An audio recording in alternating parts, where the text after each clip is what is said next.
주를 기쁘시게 할 것을 시험하여 보라.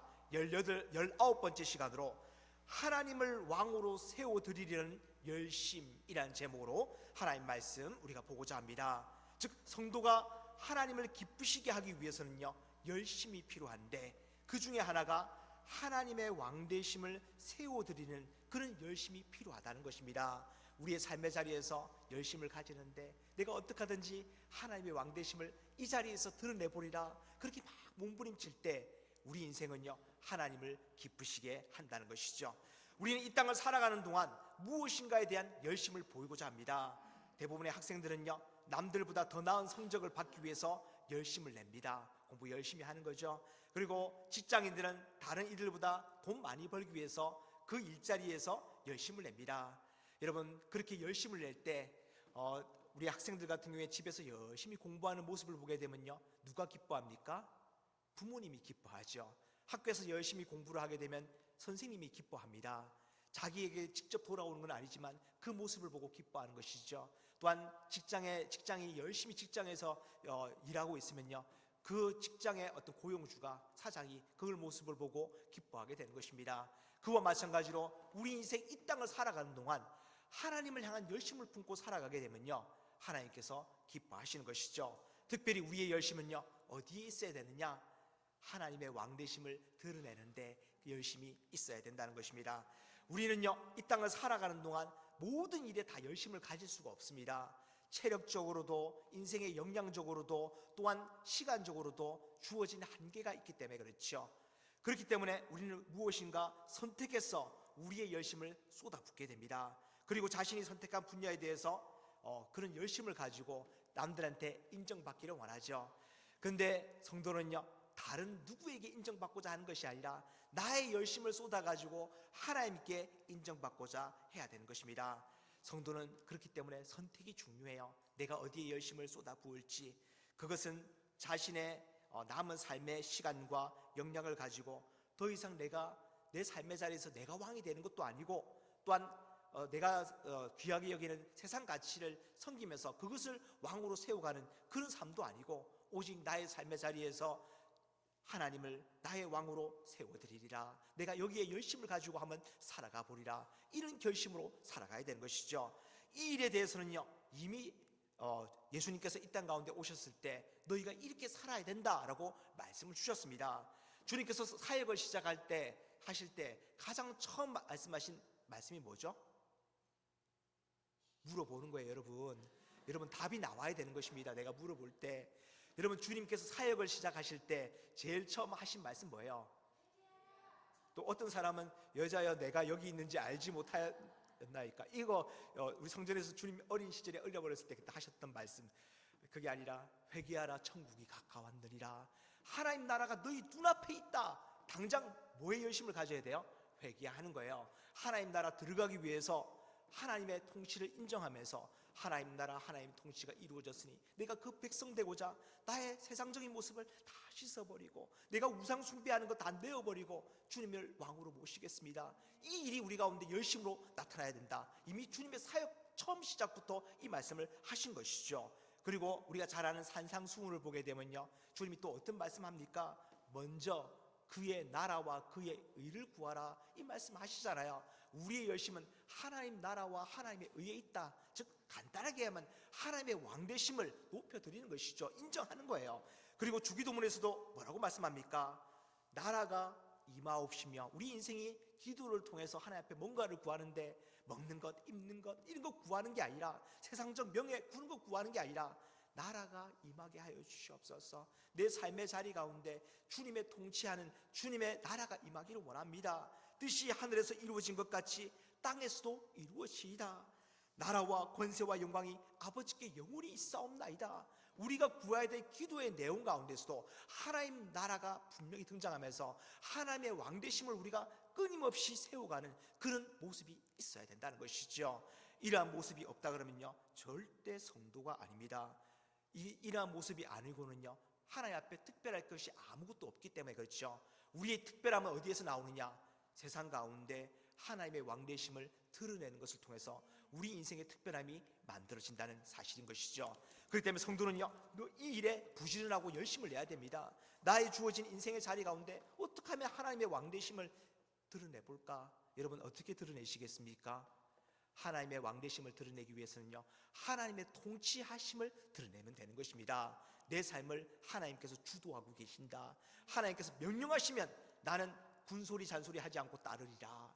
하나님께서 나의 왕이 되시기 때문에, 그래서 주의 음성에 귀를 기울이고 그 말씀을 듣고 내 것으로 소유하며 기억하였다가 그 말씀을 이루어야 될 순간이 오게 되면 즉각적으로 그 말씀에 반응하여서 주님의 통치하심을 드러내면서 하나님의 왕되심을 드러내는 것, 그것이 우리 인생의 특별함입니다. 아무에게나 주어지는 게 아니에요. 왜? 아무나 하나님 백성이 아니기 때문이죠.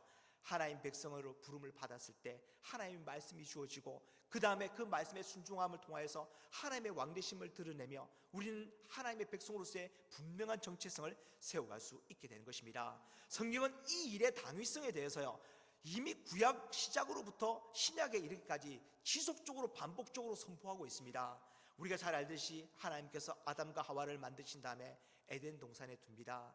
이 에덴 동산은 그들의 소유가 아니에요. 그들의 책임은 뭡니까? 그것을 관리하면서 하나님의 왕되심을 드러내는 것이 그들의 삶이었어요. 그래서 하나님께서 명령 하나를 딱 주십니다. 너희가 모든 것을 먹지만은 동산 중앙에 있는 선악을 알게 하는 나무의 실과를 먹지 말라. 이 일을 통해서 너희가 이 에덴 동산의 주인이 아니라 내가 주인임을 너희를 통해서 그렇게 드러낼 것이다. 나의 왕됨을 드러내게 될 것이다. 이 동산이 너희의 동산이 아니라 나의 동산이며 나의 나라임을 이 행위를 통해서 너희가 드러낼 것이다. 이 사실을 알려주고 있는 것이죠.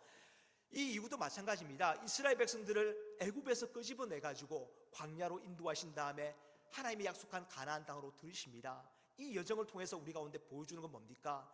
그들을 통하여서 하나님의 왕되심을 드러내고 그들의 삶 가운데 하나님 나라를 드러내기 위한 것이라는 우리 가운데 보여주고 있는 것이죠. 성경은 끊임없이 우리 인생 가운데 하나님의 왕되심을 드러내야 됨을 계속해서 반복적으로 강조하고 있습니다. 그러나 그 성경의 내용을 보게 되면 구약 성경에는요, 그렇게 하나님의 왕되심을 드러내라고 그 백성들을 향하여서 요구하고 계시지만은 이 백성들이요 참 말을 안 들어요. 끊임없이 뭐합니까? 자신의 왕됨을 드러내거나 세상 가치를 높여가지고 그것이 자신의 인생의 왕된 것처럼 그렇게 세워나가는 그런 안타까운 모습을 보이죠. 다른 말로 하면 우상 숭배인 것입니다. 하나님 위에 다른 모든 것을 귀하게 여기고 그리고 그것을 섬기려는 모습, 자기가 되었건 세상 가치가 되었건 그러한 모습은요, 하나님 나라 안에서 하나님 나라에 대해서 뭐하는 모습일까요? 반역하는 모습이 되는 것입니다. 우리 인생이 하나님 백성으로 부름을 받았으면요, 우리는 하나님 앞에 충성된 모습을 보여야 되는 것이죠. 그 어떤 순간이라도 그 어떤 자리라도 하나님의 왕되심을 인정하는 것, 그것이 우리 인생에 주어진 특별함이자 우리의 어떤 책임이자 의무라고 볼 수 있는 것입니다. 그런데 성경은 이 일을 이들이 해내지 못했더라. 특별히 오늘 본문이 되는 사무엘상 배경이 되는 사사기를 보게 되면요, 그것을 잘 보여주고 있습니다. 이스라엘 백성들이 여호수아의 인도함을 받아가지고 이것을 중심으로 해서 가나안 땅을 차지하게 됩니다. 가나안 땅은 약속의 땅이고 하나님 나라를 예표하고 있는 것이죠. 상징하고 있는 것입니다. 이 하나님 나라에 들어왔으면 하나님 나라를 세우가면 되는데 이 사사기의 결론을 보게 되면 하나님 나라 못 세웠더라, 이것이 결론이에요. 사사기가 6번이나 반복해서 하는 말이 뭡니까? 이스라엘의 왕이 없으므로 각자 자기 소견에 오른 대로 행하였더라. 즉 이들이 하나님을 왕으로 삼고 하나님의 통치를 받는 하나님 나라를 세우지 못하고 약속의 땅에 들어갔지만 약속 이루지 못하는 그런 안타까운 삶이 되었더라. 여러분, 하나님의 약속은 뭡니까? 하나님의 언약은 뭐죠? 시작. 알고 계시는데 입에서 잘 안 나오죠. 혹시 내가 틀리게 말하면 어떻게 될까? 걱정하지 마. 저거 있잖아요. 내가 너와 항상 함께 하리라. 너는 내 백성이 되고 나는 너의 하나님이 될 것이다. 내가 항상 너와 함께 할 것이다. 이 말씀이죠. 보고도 모르죠, 그렇죠? 이게 무슨 말일까? 안타까워. 네.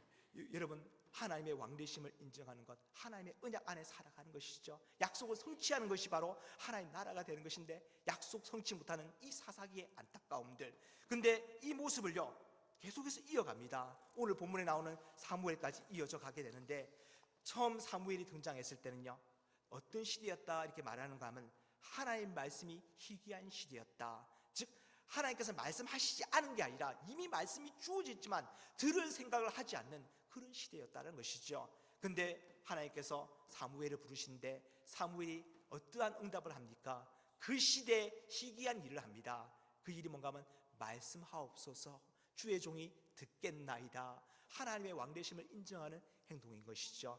그 가운데부터 하나님이 역사하시는데, 하나님께서 어떠한 말씀하신가 하면 내가 이스라엘 중에 한 일을 행할 것인데 그것을 너를 통해서 듣는 자마다 두 귀가 울리리라 이렇게 말씀합니다. 그 간단하게 말하면 뭔가 하면 깜짝 놀란다, 충격을 받는다는 것이죠. 여러분, 잠을 자다가요 두 귀가 울리는 일이 발생합니다. 뭐예요?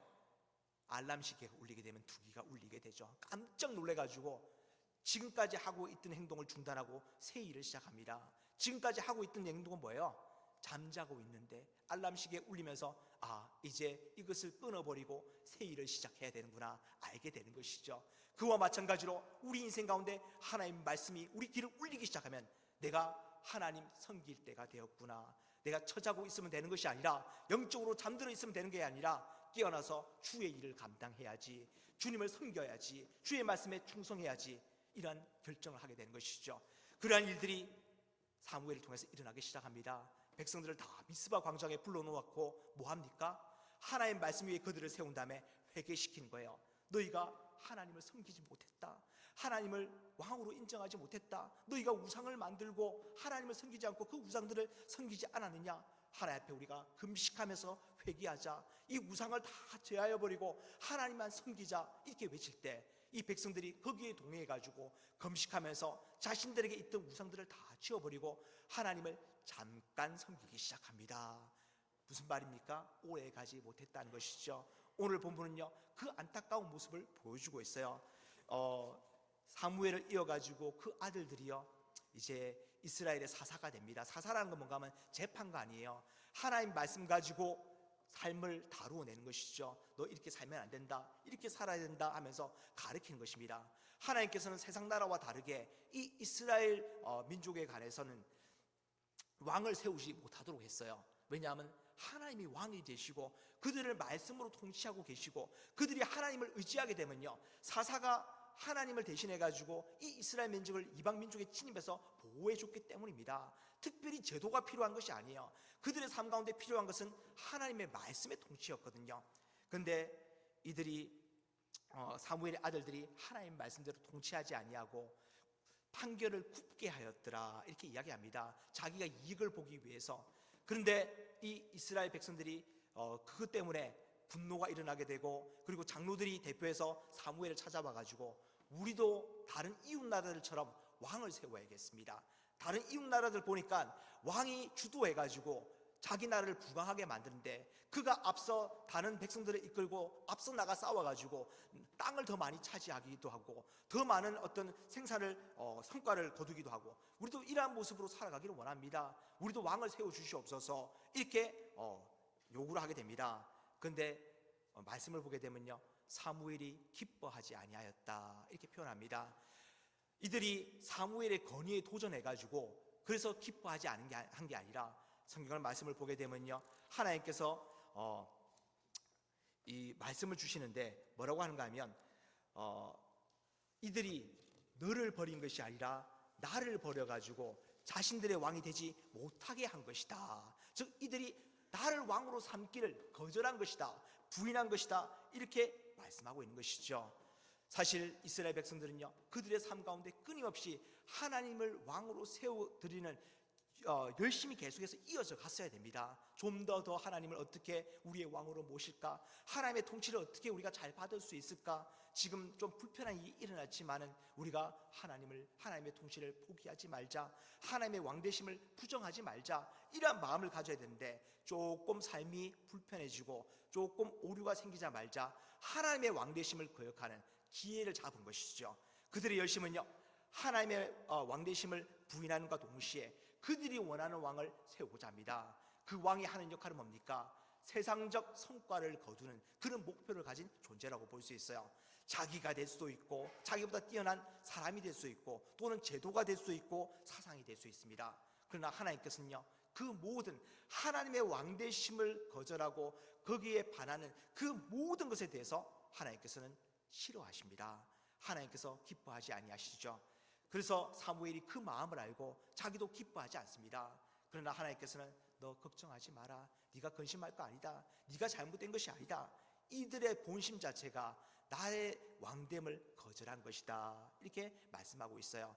여러분, 우리는 우리의 삶 가운데 반드시 자신이 왕이 되든지 또 다른 누군가를 왕으로 세우고자 하는 그런 본능을 갖고 있습니다. 그 사회라는 것은 그렇게밖에 돌아갈 수밖에 없어요. 여러분의 삶의 자리에서, 간단하게 해서 여러분의 가정에서 왕이 존재하죠. 그렇죠? 아닌가요? 보통은 오늘 이 시대는 엄마들이 왕이 됩니다. 아빠가 아이들이 아빠한테 와가 물어봐요. 아빠, 나 저거 사주면 안 돼? 내가 이거 하면 안 돼? 엄마한테 물어보고 이 말하게 되면 그 권위가 어디 있는지 딱 드러나게 됩니다. 근데 어떤 가정은요, 엄마가 항상 모든 일에 아빠 먼저 이런 말을 할 때 있죠. 아빠의 권위를 세워주면서 집안의 왕이 아빠라는 것을 드러내기도 하고, 또는 우리 가족은 민주적이어야 돼 하면서 모두가 모여서 투표를 시작하는 거예요. 일에 뭘 어떤 걸 결정할 때 뭐 민주적인 가정이 될 수도 있죠. 그러나 성도의 가정은요, 뭡니까? 우리가 하나님의 말씀을 따르자, 하나님의 왕되심을 드러내고자 몸부림치는 것이 바로 하나님의 가정이자 그 가정으로부터 하나님 나라가 출발하게 되는 것이죠. 이런 일들을 만들어야 되는데 오늘 본문을 보게 되면 자신의 삶의 성과를 바라보면서 우리 중에 뛰어난 한 사람이 왕이 되어주면 우리의 삶이 더 풍요로워질 것이다, 이렇게 생각합니다. 그래서 이스라엘 장로를 비롯한 이스라엘 백성들이 사무엘에게 가서 다른 왕을 원하기 시작하는 것이죠. 그러나 하나님께서는요, 이 일을 그에게 행하도록 합니다. 그냥 왕을 세워주라. 그리고 나중에 알게 될 것이다. 이들이 나를 버렸기 때문에 나도 그들을 버리고, 그들이 딴 사람을 왕으로 삼았기 때문에 그 왕에 의해서 질질 인생이 끌려다니면서 비참함을 맛보게 될 것이다. 그제서야 나를 왕으로 삼는 것이 얼마나 그게 귀한 일인지 알게 될 것이다. 이 말씀을 주시는 것이죠. 여러분, 우리의 삶 가운데도 이런 선택이 매우 중요합니다. 내가 왕이 되고자 하거나 또는 세상의 가치를 왕으로 삼고 섬기고자 할 때 이것이 하나님께 대해서 반역하는 일이며 결국 우리 인생이 버림받는 이유가 된다는 것이죠. 반대로 우리 인생이 작은 부분이라도 하나님의 왕되심을 드러내고자 하나님의 통치를 받고자 몸부림치게 되면요, 그 일 자체가 하나님을 얼마나 기쁘시게 하는 일인지 모릅니다. 그리고 우리의 삶의 자리는요, 즉시로 변화돼요.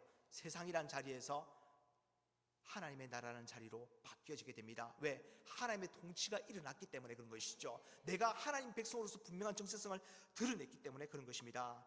여러분, 우리 인생, 우리의 신앙생활을 잘 돌아봐야 됩니다. 자기 만족이 하나님을 기쁘시게 하는 것이 아니라 잘못된 열심은 우리 스스로를 하나님 백성 되지 못하게 만들어가며 마지막 날에 주님 앞에 섰을 때 나는 너를 도무지 알지 못하노니 불법을 행한 자여 나를 떠나가라, 이 말씀을 듣게 될 것입니다. 그때는 후회도 소용없어요. 그러나 우리가 하나님 말씀은 나를 위한 하나님의 통치, 내가 이 말씀에 순종하게 되면 내 인생에 하나님의 왕되심을 드러내며 하나님 백성 되리라, 이런 기대감을 가지고 우리의 삶의 자리를 만들어가게 되면요, 주님께서 마지막 날 보실 때 나는 너를 잘 알고 있다. 너는 내가 택한 족속, 내 백성이지 않느냐. 너는 너의 삶의 자리를 나의 나라로 만들어가면서 충성하였던 내 백성이라, 이렇게 말씀해 주실 것입니다. 이러한 기대감을 갖고 하루의 삶들을 계속해서 만들어 가야 되는 것이죠. 우리의 열심은 어디로 향해야 됩니까? 내가 좀 잘난 모습을 드러내거나 남들 앞에 인정을 받거나 또는 내가 좋아하는 것들이 나의 왕이 되어서 그것을 통해서 내 삶이 부유해지는 것, 이런 거 기대하면서 거기에 대한 열심을 가지는 것이 아니라, 주님, 나는 주님밖에 없습니다. 나는 주님만을 섬기겠습니다. 나의 왕이시여, 오늘의 하루의 삶을 가운데 주님의 능력으로, 주님의 은혜 가운데 주님의 말씀으로 나를 통치하여 주시옵소서, 이러한 모습을 가져야 되는 것이죠. 하나님께서는요, 이 사무엘을 통하여서 하나님의 백성이 어떠해야 되는지를 오늘 본문이 보여주고 있습니다. 오늘 사는 성도의 문제 역시도요, 여기서 항상 발견되어져요. 신앙생활 가운데 세상적 성과가 없고 오히려 신앙으로 말미암아 힘들어질 때 신앙의 방법을 포기하고 세상적 방법을 우리의 삶의 방식으로 끌어올려고 할 때가 많이 있습니다. 그것 자체가 하나님의 왕되심을요 부정하고 불신하는 그런 모습이 됩니다. 우리는 이 땅에서 우리의 생명이 끊긴다 할지라도 하나님 말씀의 통치를 절대 포기해서는 안 됩니다. 나는 주님의 말씀에 내 생명을 걸겠습니다. 그것을 통해서요 하나님의 왕되심을 우리는 힘있게 드러내고 하나님을 기쁘시게 하는 삶이 되는 것이죠. 여러분, 우리 인생의 열심이 어디를 향하고 있는지를 잘 분석하기를 바랍니다. 잘못된 열심은요 바벨탑을 쌓기 시작합니다. 세상 가운데도 얼마나 많은 바벨탑이 지금도 쌓아지고 있는지 몰라요. 쓸데없는 열심을 가지고 우리가 이것이 우리를 부유하게 할 것이다, 이것이 우리의 삶을 만족시킬 것이다 하면서 사람들이 뭉쳐가지고 그 바벨탑을 쌓아가면서 결국 자기 이름을 알리고자 합니다. 이것은 하나님의 왕국에 대한, 하나님 나라에 대한 반역 행위인 것이죠. 우리의 삶은 그러한 세상적 성과가 하나도 없다 할지라도 주님, 나의 성과는 주님의 나라가 내 삶 가운데 건설되어지며 주님의 왕되심을 드러내는 것입니다. 이게 나의 삶의 유일한 가치입니다. 내가 여기에 열심을 품고 살아갈 터이니 주님, 나를 주님의 나라를 위한 주님의 왕되심을 드러내는 도구로 사용하여 주시옵소서. 세상적으로는 가치 없어 보이지만 주님이 사용하시면 얼마든지 주님의 가치를 드러낼 줄 믿습니다. 이런 믿음 갖고 나가야 되는 것입니다. 야고보서 4장 7절에서 10절은 이렇게 선포합니다. 그런즉 너희는 하나님께 복종할지어다. 마귀를 대적하라. 그리하면 너희를 피하리라. 하나님을 가까이 하라. 그리하면 너희를 가까이 하시리라. 죄인들아 손을 깨끗이 하라. 두 마음을 품은 자들아 마음을 성결하게 하라. 슬퍼하며 애통하며 울지어다. 너희 웃음을 애통으로 너희 즐거움을 근심으로 바꿀지어다. 주 앞에서 낮추라. 그리하면 주께서 너희를 높이시리라. 하나님의 통치 방식을 우리 가운데 잘 보여주고 있는 것이죠. 말씀을 정리하고자 합니다. 그렇다 그러면 우리는 어떻게 하나님의 왕되심을 세워드릴 수 있을까 하였을 때 마태복음 6장 33절 너희는 먼저 그의 나라와 그의 의를 구하라, 이 말씀을 기억하시길 바랍니다. 우리가 최우선적으로 우리의 삶 가운데 최우선으로 여겨야 될 것은 주님의 나라, 주님의 의라는 것이죠. 주님의 나라는 어떻게 이루어집니까? 우리가 말씀을 듣고 순종하고 또한 주님의 일 가운데 헌신되어질 때 주님의 나라는 세워지기 시작합니다. 주님께서 우리 가운데 하시는 아주 중요한 일이 뭔가 하면 우리 인생의 자리에서 주님 나라를 세워 가시는 거예요. 그래서 그 일에 내가 헌신되어지고자 예배로 부름을 받을 때마다 즐거이 응답하며 예배 시간 맞춰가지고 나의 다른 어떤 세상 일과를 밀어버리고 주님, 예배가 내 인생의 최고의 즐거운 시간입니다. 예배로 열심히 나오고 기도할 때도 뜨겁게 기도하고 나의 목소리를, 나의 심령을 다 토해내면서 주님 앞에 기도하며 말씀 열심히 읽어야 되겠죠. 왜냐하면 말씀에 순종하기 위해서는 말씀을 알아야 되는 것이죠. 말씀 열심히 읽고 또한 봉사 가운데 여러분, 우리 교회의 봉사는요 대단한 것처럼 안 보여집니다. 그러나 어떠한 성과를 거두느냐 중요하지 않아요. 이 과정을 통해서 하나님을 기쁘시게 하고 하나님의 왕되심을 드러내며 하나님 나라가 세워져 가기 때문에 그런 것입니다. 작은 일이라도 주님의 일이라 그러면 내가 발벗고 나서서 그 일에 헌신하며 예물 드리는 것도 마찬가지예요. 헌금을 아까워하게 되면요 하나님을 종으로 부려먹으려는 마음이 들기 시작합니다. 예물 드림을 기쁘게 여기면요 하나님을 왕으로 세우게 되죠. 여러분, 동방박사 세 사람이 예수님을 만나자마자 그가 가진 최고의 가치들을 쏟아내기 시작합니다. 왜? 왕되심을 인정하기 위해서인 것이죠. 우리의 삶의 모습도 마찬가지예요. 하나님 나라를 그러한 방식으로 구하며 또한 하나님의 의를 구해야 됩니다. 여러분, 우리에게 주어진, 사실은 우리는 하나님 말씀을 다 지킬 수 있다 그러면요 우리는 하나님의 의를 드러낼 수 있을 것입니다. 근데 우리가 잘 알듯이 저도 마찬가지고 여러분도 마찬가지고 하나님 말씀을 모르지는 않아요. 근데 삶 가운데 그 말씀 하나 이루려고 그러면 얼마나 힘이 든지 모릅니다. 맨날 주님 앞에 와서 하는 말이 뭡니까? 주님, 내가 잘못 살았습니다. 이번 주도 용서하여 주시옵소서. 아마도 다음 주도 똑같은 잘못을 저지를 것 같은데 다음 주도 그냥 용서하여 주시옵소서. 이런 마음 품을 때가 많잖아요. 그러나 그렇게 연약함에도 불구하고 만약 우리가 말씀 지키지 못할 때 내가 하나님 백성 아닌가 이런 생각 들 수도 있어요. 그러나 하나님 백성 때문에 그 의의 의를 어떻게 우리 가운데 주시는가 하면 예수 그리스도를 위해서 또 예수 그리스도를 통하여서 우리 가운데 주시는 것이죠. 누구든지 예수 그리스도를 주라 시인하게 되면요 어떤 권세가 주어집니까? 하나님의 자녀가 되는 권세가 주어지게 되는 것이죠. 의가 주님으로부터 나오기 때문에 그렇습니다. 우리가 말씀에 연약함이 있다 할지라도 오히려 주님을 멀리하는 것이 아니라 뭐 하면 됩니까? 가까이 가까이 하는 게 필요하죠. 주님을 닮아가려고 몸부림치고 따라가려고 몸부림칠 때 그것이 우리의 의가 되어가지고 주님께서 자신이 이루신 일을 우리 가운데 입혀주심을 통하여서 하나님 앞에 의롭다 칭함을 받게 되는 것입니다. 우리가 이 일에 대해서 열심을 품기를 원합니다. 혹시라도 주님에 대한 믿음이 불분명해질 때 뭐 하면 될까요, 여러분? 뭐 하면 되겠습니까? 주님을 알리고자 하면 됩니다. 우리의 연약한 믿음, 주님을 향한 믿음은요, 주님을 알리는 것을 통하여서 우리 가운데 분명해지기 시작하는 거예요. 우리가 나는 과연 주님과 친밀한가 아니면 멀어져 있는가 막 의심되어질 때 세상 나가서 믿지 않는 자들에게 예수님은 나의 구주이시다, 나의 왕이시다, 내 삶을 아름답게 가꾸어 주시고 주님 나라로 인도해 주시고 계신다, 이 사실을 늘 고백하게 되면요, 우리의 고백이 우리의 믿음의 증거가 되어지는 것입니다. 우리의 마음은 이랬다 저랬다 바뀔 때가 많지만 우리의 고백 한 번은요, 그 변하지 않고 우리의 삶을 주도하게 되어 있는 것이죠. 여러분, 우리의 삶이요, 주님의 왕되심을 드러내는 저와 여러분 되기를 원합니다. 마지막 날 주님 앞에 섰을 때 주님께서 우리를 향하여서 내가 너를 잘 알고 있다, 너는 내 백성 맞다, 너는 살아있는 동안 이 땅 가운데 나에게 충성했던, 나의 왕되심을 드러내고자 했던, 세워가고자 했던 내 백성이다, 이렇게 칭찬받는 저와 여러분 되기를 간절히 축원합니다. 기도하겠습니다. 사랑의 주님, 이제 주님의 말씀을 통하여서 이제 하루를 살아가며 일주일을 만들어가기를 원합니다. 우리의 연약한 모습, 우리가 왕이 되고 싶어서 안달나며 세상의 어떤 귀한 가치를 보게 되면 그걸 왕처럼 섬길 때가 얼마나 많았습니까? 그런 안타까운 모습들 다 내려놓고 우리의 삶 가운데 주님의 왕되심을 세워나가며 우리의 왕이신 주님을 우리가 충성스럽게 섬겨나가는 그런 우리의 모습들 될 수 있도록 인도하여 주시옵소서. 예수님의 이름으로 기도하옵나이다. 아멘. 간단한 광고 한두 가지 드리도록 하겠습니다. 주보를 참조해 주시기를 바랍니다. 우리 원로 목사님 오늘 오후로부터 시작해서 출발하셔가지고 베트남 23일까지 베트남에서 이제 사역자들 만나고 그들에게 신학 재교육도 시키고 여러 가지 어떤 선교 사업을 하게 됩니다. 여러분, 위에서 돌아온 날까지 하나님의 놀라운 일들이 우리 목사님을 통해서 일어날 수 있도록 기도 많이 해주시기를 바랍니다. 그리고